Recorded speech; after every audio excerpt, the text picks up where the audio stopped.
জ্ঞান হচ্ছে একটা মহাসমুদ্র, যত গভীরে প্রবেশ করবেন তত বেশি গুরুত্বপূর্ণ বিষয়, এমন এমন বিষয় আপনি পাবেন যেটা অন্যরা জানে না।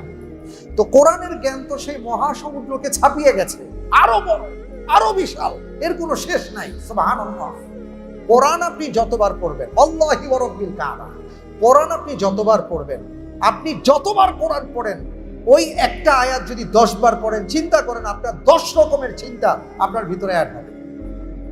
কোরআন যে আল্লাহর পক্ষ থেকে আমাদের জন্য বিশেষ নিয়ামত, অনন্য নিয়ামত, এটারই একটা প্রতিফলন মাত্র, আর কিচ্ছু না। এটা যে রাসূল সাল্লাল্লাহু আলাইহি সাল্লামের জন্য জীবন্ত মুজিজা, এটাই তার প্রমাণ বহন করে, আর কিছুই না। এটা আমাদের কিছু না। অনেক সময় আপনি দেখতে পারেন যে আযাব আসে না, গজব আসে না অনেকের উপরে, কিন্তু সে ভালো আছে, এটা নিয়ে সে ঠাট্টা করে, মশকরা করে, আনন্দ উদযাপন করে, তাদেরকে কিছুই হয় না। আমরা অনেক সময় বিপদে আছি, আপদে আছি, বালাতে আছি, মুসিবতে আছি, আমাদের মনটা খারাপ হয় যে হায় রে, ওদের তো কিছু হয় না, আমাদের এত কিছু হয় কেন? ভাই, এত কিছু হয় এই জন্য যে আপনাকে আল্লাহ তাআলা বড় বিপদ থেকে রক্ষা করবেন। আর তাদেরকে ছেড়ে দিয়েছেন ব্যাপারটা এমন না, আল্লাহ ছাড় দিয়েছেন, ছেড়ে দেন নাই, বলে দিয়েছেন ওয়ালা ইন আখরনা আনহুমুল আযাব আলা ইয়াউমা ইয়াতিহিম, আসবে, ওই আযাবটা আসবে, কিন্তু সময় লাগবে, আর যখন আসবে একেবারে একেবারে নিঃশেষ করে দিয়ে যাবে, আর কোনো চিহ্ন থাকবে না। কিন্তু তার পরের ঘটনা কিন্তু আল্লাহ ছাড়া কেউ জানে না। ওই মুহূর্তে যদি ওই ভদ্রলোকের নৌকাটা ভাঙা না হতো, ডুবিয়ে দেওয়া না হতো, তাহলে তার পিছনে যে ওই এলাকার বা ওই রাজ্যের স্বৈর শাসক ছিল, যে আদেশ করেছিল তার নৌবাহিনীকে, যেখানে নৌকা পাবা, ভালো নৌকা পাবা, সেটা আমার নৌবাহিনীতে নিয়ে আসবা, এবং এটার জন্য কোনো টাকা পয়সা কোনো কিছু দিবা না, ধরবা নিয়ে আসবা, কোনো কথা নাই। এই ঘটনা কিন্তু ওই নৌকার মাঝি জানতো না, কিন্তু জানতেন কে? আল্লাহ রাব্বুল আলামিন। তিনি জানতেন যে এই লোকটা, তার এই একটা মাত্র বাহন, এই বাহনটার মাধ্যমে সে জীবিকা নির্বাহ করে, আর কোনো পথ নাই। এটা যদি ওই স্বৈর শাসক নিয়ে যায়, এই লোকটার কি হবে? রব্বুল আলামিন খিজিরকে বললেন, তুমি নৌকাটার মাথাটা ভেঙে দাও, নৌকাটা ডুবিয়ে দাও। তিনি ডুবিয়ে দিয়েছেন।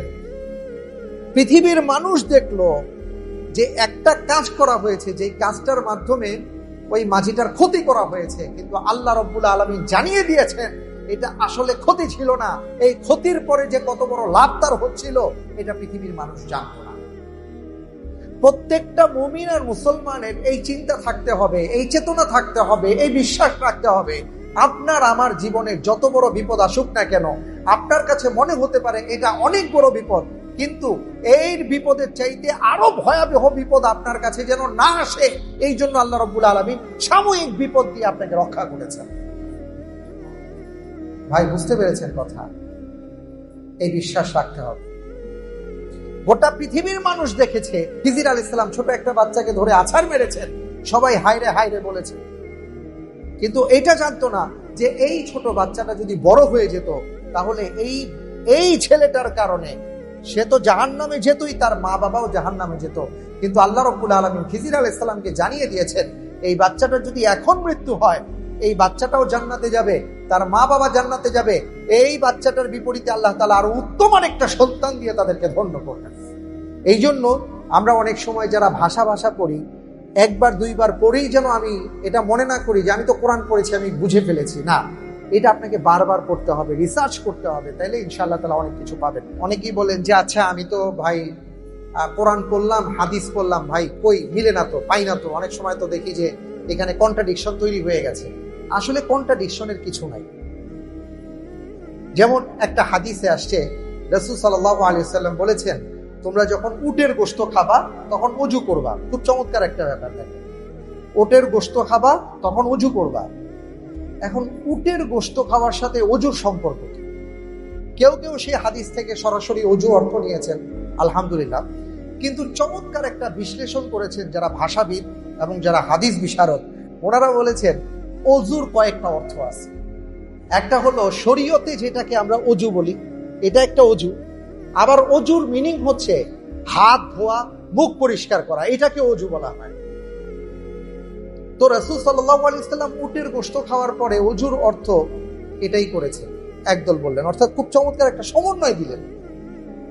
নামাজের মধ্যে একটা মাসালা আছে, আপনি যখন সেজদায় যাবেন, দেখেন কত সুন্দর ব্যাপার বলি, সেজদায় যাবেন, সেজদায় যাওয়ার সময় আপনি কি হাঁটু আগে রাখবেন নাকি হাত আগে রাখবেন? এটা নিয়ে একটা ছোট্ট ইখতিলাফ আছে। একদল ওলামায়ে কেরাম বলেছেন হাঁটু আগে রাখবেন, আরেকদল ওলামায়ে কেরাম বলেছেন হাত আগে রাখবেন। আচ্ছা, ইখতিলাফটা লাগলো কোন কারণে? ওইটাও ওই হাদিসের কারণে। রাসূল সাল্লাল্লাহু আলাইহি সাল্লাম বলেছেন যে তোমরা যখন নামাজে থাকো, সেজদায় যাওয়ার সময় উট যেভাবে বসে তোমরা সেইভাবে বসো। দেখেন হাদিসটা দেখেন। মজার ব্যাপার হলো, গবেষণা করে দেখা গেছে মদিনা মুনাওয়ারার যে উট, ওই উটগুলো আগে হাতটাকে বিছিয়ে দেয়, আর ইরাকের যে উট, ওই উটগুলো আগে হাঁটুটাকে বিছিয়ে দেয়। দুই পক্ষ একই হাদিস নিয়েছেন, যার যার অঞ্চল থেকে উটকে লক্ষ্য করে ওইভাবে তারা মাসালা দিয়েছেন। সুবহানাল্লাহি ওয়া বিহামদিহি। এইখানে একটা আয়াত আছে, সেই আয়াতে আল্লাহ তাআলা বলেছেন ওয়ালা ইন আখরনা আনহুমুল আযাবা ইলা উম্মাতিন মা'দুদা, যার অর্থ আমরা এখানে করেছি যে আমি তাদের কাছ থেকে এই আযাবকে সরিয়ে রাখি একটা নির্দিষ্ট সময় পর্যন্ত। এখন আমরা তো জানি যে উম্মত মানে হলো জাতি, আপনারা শুনেছেন না, আমরা রসুলের উম্মত, আমরা শেষ উম্মত। এখন মজার ব্যাপার হলো, কোরআন খুললে দেখা যায় যে কোরআনে কারীমের মধ্যে রব্বুল আলামিন উম্মাতান শব্দটা ব্যবহার করেছেন 6টা অর্থে। কয়টা অর্থে? 6টা অর্থে। সুবহানাল্লাহি ওয়া বিহামদিহি। শব্দ একটা, কিন্তু অর্থ কয়টা? 6টা অর্থ। যেমন আল্লাহ রাব্বুল আলামিন সূরা ইউসুফের 45 নম্বর আয়াতে বলেছেন ওয়াকাল আল্লাযী নাজা মিনহুমা ওয়াদ্দাকারা বা'দা উম্মাহ, যে আল্লাহ রাব্বুল আলামিন তাদের থেকে ইউসুফ আলাইহিস সালাতু ওয়াস সালামকে একটা সুনির্দিষ্ট কাল রক্ষা করেছেন। এখানে উম্মাহ বলতে একটা সময়, একটা কালকে বোঝানো হয়েছে। আমরা কিন্তু জানি উম্মাহ মানে কি? জাতি, কিন্তু এখানে হয়ে গেল কি? একটা সুনির্দিষ্ট সময়ে, সুনির্দিষ্ট কাল। আবার সূরা নাহালের 120 নম্বর আয়াতে রব্বুল আলামিন উম্মাহ শব্দের অর্থ নিয়েছেন অনুসরণযোগ্য নেতা। অনুসরণযোগ্য নেতাকে, যেটা আল্লাহ তাআলা বলেছেন ইন্না ইব্রাহিমা কানা উম্মাতান কানিতাল লিল্লাহি হানিফা, নিশ্চয়ই ইব্রাহিম আলাইহিস সালাম এমন একজন নেতা ছিলেন যাকে অনুসরণ করা হয়। উম্মাহ। 3 নাম্বার বলবো, উম্মাহ বলতে আল্লাহ তাআলা ধর্ম, রীতিনীতি এটাকে বুঝিয়েছেন। সূরা যুখরুফের 23 নম্বর আয়াতে আল্লাহ তাআলা বলেন ইন্না ওয়াজাদনা আবাআনা আলা উম্মাহ ওয়া ইন্না আলা আথারিহিম মুহতাদুন। এই আয়াতে কারিমার অর্থটা হলো যে যখন তাদেরকে বিভিন্ন নবী রাসূলগণ বলেছেন যে তোমরা কেন মূর্তিগুলা পূজা করো, তোমরা কেন এদের পূজা অর্চনা করো, তখন তারা কোনো উত্তর খুঁজে না পেয়ে তারা বলল যে আসলে ইন্না ওয়াজাদনা আবাআনা আলা উম্মাহ, আমরা আমাদের বাপদাদাদেরকে এই রীতিনীতির উপরই পেয়েছিলাম। দেখেন উম্মার অর্থটা কোথায় গেছে। 4 নাম্বার হলো, খুব বড় কোন দল বুঝাইতে গেলে আল্লাহ তাআলা উম্মাহ শব্দ ব্যবহার করেছেন, যেটা সূরা কাসাসের 23 নম্বর আয়াতে আসছে ওয়ালাম্মা ওয়ারাদা মাআ মাদিয়ানা ওয়াজাদা আলাইহি উম্মাতাম মিনান নাস ইয়াসকুন, যে মাদিয়ানের মধ্যে বিরাট একটা দল ছিল। এখানে বড় একটা দল বুঝিয়েছেন উম্মাহ বলে। সূরা নাহালের 36 নম্বর আয়াতে আল্লাহ রাব্বুল আলামিন মুমিন কাফির সবাইকে মিলে একটা উম্মাহ বলে ঘোষণা দিয়েছেন ওয়ালাকাদ বাআসনা ফী কুল্লি উম্মাতিন রাসূলান আন ইয়াবুদুল্লাহ ওয়াজতানিবুত তাগুত, যে আমি প্রত্যেক যুগে যুগে নবী রাসূলগণকে উম্মাদের মাঝে পাঠিয়েছি। এখানে কে কাফের, কে অমুসলিম আর কে মুসলিম এটা নির্ণয় করা হয় নাই। আবার সূরা আল ইমরানের 110 নম্বর আয়াতে আল্লাহ রাব্বুল আলামিন উম্মাহ বলতে কেবলমাত্র ঈমানদারদেরকে বুঝিয়েছেন, যেমন কুনতুম খায়রা উম্মাহ, যে তোমরা হলে শ্রেষ্ঠ জাতি। এই কুনতুম বলে আল্লাহ তাআলা ঈমানদারদেরকে বুঝিয়েছেন। তো আমি যেই কথাটা বলতে যাচ্ছিলাম যে দেখেন, কোরআন আপনি যত পড়বেন আপনার ঈমানের গভীরতা বাড়বে, জ্ঞানের গভীরতা বাড়বে। কোরআন যত বেশি পড়বেন দেখবেন যে এখান থেকে আপনি অনেক কিছু পাচ্ছেন যেটা আগে হয়তো আপনি জানেন না, জানতেন না। যখনই জাতিদের কাছে নবী রাসূলগণ তারা তাদের জাতির কাছে গিয়ে যখন ঈমানের দাওয়াত দিতেন, ইসলামের দাওয়াত দিতেন, তখন তারা নানা রকমের ব্যঙ্গ, বিদ্রুপ এবং সেই নবী বা রাসূলকে উপহাস করত। এবং উপহাসের ভাষাগুলো মোটামুটি সবার একই রকম ছিল। এমনকি যখন এই কোরআনে কারীম নিয়ে রাসূল সাল্লাল্লাহু আলাইহি ওয়াসাল্লাম তাদের সামনে উপস্থিত হলেন, যখন কোরআনের আয়াত তাদেরকে শোনালেন, তখন তারা বলল যে এটা জাদু গ্রন্থ, এটার মধ্যে যা আছে এটা জাদু ছাড়ার কিছুই নাই, সুতরাং এগুলো দিয়ে বললে কোনো লাভ হবে না। এবং এগুলো নিয়ে তারা ঠাট্টা, মশকরা, হাসি, বিদ্রুপ এগুলো তারা করত। এবং বিশেষ করে মৃত্যুর পরে আবার পুনরায় উঠতে হবে, কিয়ামতের ময়দানে আল্লাহর সামনে দাঁড়াতে হবে, তারা এগুলো বিশ্বাসই করতো না। অর্থাৎ মরার পরে কিছু আছে এটা তারা মানতে নারাজ। সেই পরম্পরা এখনো চলছে। এখনো একটা বিশাল গোষ্ঠী আছে আমাদের পৃথিবীতে যারা মৃত্যুর পরে আবার জাগতে হবে, প্রশ্নের উত্তর দিতে হবে, হিসাব দিতে হবে, এটা তারা বিশ্বাস করেন না। আল্লাহ রাব্বুল আলামিন এরপরে বলছেন যে এই সকল মানুষকে আমি চাইলে সাথে সাথে ধ্বংস করে দিতে পারি, সাথে সাথে তাদের উপর আযাব নাজিল করে তাদেরকে নির্মূল করে দিতে পারি, কিন্তু করি না। রাসূল সাল্লাল্লাহু আলাইহি ওয়াসাল্লামের দোয়া, আমরা শেষ উম্মত, নানা কারণে আল্লাহ তাআলা আমাদের উপর বিশেষ অনুগ্রহ করে রেখেছেন। কিন্তু এখন ব্যাপারটা হলো, এই যে আযাব অনেক সময় আসতে বিলম্বিত হয়, সাথে সাথে আযাব আল্লাহ দেন না, আমাদেরকে কিছু কিছু সময় ছাড় দেন, এত কিছু দেখার পরে রব্বুল আলামিন আমাদেরকে ছাড় দেন, এটাও একটা গোষ্ঠীর কাছে ভালো লাগে না। এগুলো নিয়েও তারা উপহাস করে। তো রব্বুল আলামিন সেই কথাটা বললেন, ওয়ালা ইন আখারনা আনহুমুল আযাবা ইলা উম্মাতিন মা'দুদা, আমি যখন তাদের কাছ থেকে আযাবকে কিছু সময়ের জন্য, একটা নির্দিষ্ট সময়ের জন্য আমি যখন দূরে রাখি, দূরে সরিয়ে রাখি আযাবটা, যে আযাব আসবে কিন্তু এখনই আসবে না, আরো কিছু সময় তাদেরকে দেই, তখন তারা কি করে, লা ইয়াকুলুন্না মা ইয়াহবিসু, তারা তখন বলে কি আযাব আসে না কেন? আপনাদের নিশ্চয়ই মনে আছে যে আমাদের বাংলাদেশের প্রেক্ষাপটে একটা সময় এমন হয়ে গিয়েছিল। 2013 সালের পরে কিছু ঘটনার পরিপ্রেক্ষিতে আমরা দেখেছি যে অনলাইনগুলোতে নানা বিষয় নিয়ে, কোরআন, সুন্নাহ, রাসূল সাল্লাল্লাহু আলাইহি ওয়াসাল্লাম, দ্বীন এবং কোরআন নিয়ে এমন কোনো বিষয় নাই যেই সকল বিষয়গুলো নিয়ে একটা গ্রুপ উপহাস করে নাই। নানা ধরনের উপহাস করেছে। তো এই যে উপহাসগুলো তারা করে, এটা আজকের বিষয় না, এটা পরম্পরায় চলে আসছে।